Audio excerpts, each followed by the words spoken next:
name is Kalada. I'm the owner and founder of Yestercades of Red Bank and Yestercades of Somervile. My name is Sean Spillard. I'm one of the managers on duty in Yestercades in Somerville. When we opened in Red Bank, we actually had a line out the door.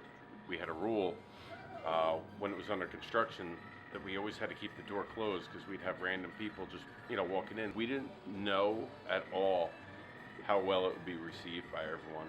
And, it was very surreal. And then when we opened up in Somerville, it was the same thing all over again, except now this time we had more of a following. And, I remember in the last, 5 minutes before we were scheduled to open, running around doing last minute touch up or actually outside chanting, Yestercades, Yestercades. It was crazy. Focus on retro. The reason why we focus on that is unfortunately there's not a lot of these classic arcades around anymore. Stuff that I grew up with, stuff that Sean grew up with, and there's definitely a sense of Newstolgia is what we call it. A lot of the younger kids, they don't have the ability to experience what I grew up with, and their parents want to show them things that they grew up with. And then what will typically happen is we do have console gaming, so after hanging out for a bit, the kids they'll be playing with their parents, and then they'll walk over to one of our TV stations and they'll play with their they'll show their parents some of the modern gaming that we have here as well. So it really bridges the generational gap.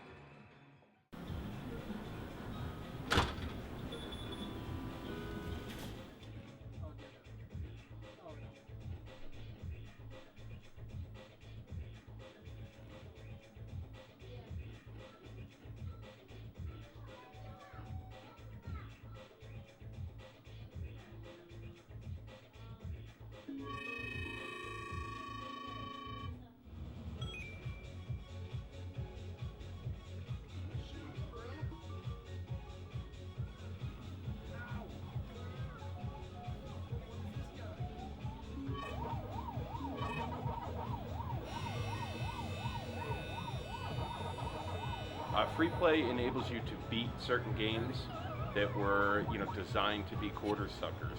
These were all games that, as a kid, I had pumped countless amounts of quarters in.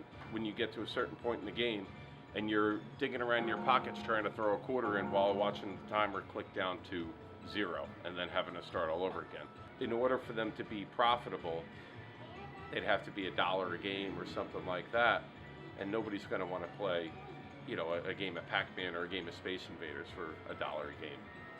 You can play whatever you want. There's really no thought process into what game you're going to be playing. You're going to, try much more variety of games than you would otherwise if you had to pay by the game. We're already seeing advancements where VR is slowly becoming obsolete, even with newer technology coming out. And from an arcade's perspective, that's going to be something in the future we're going to look at, because 20 years down the road, that's going to be like a retro thing.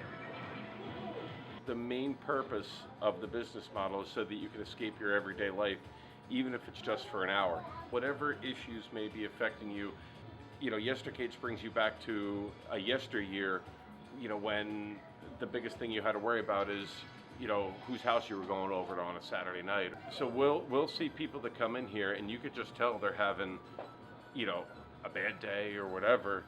And when they're leaving, nothing but smiles. It's like a complete turnaround to how when we first saw them.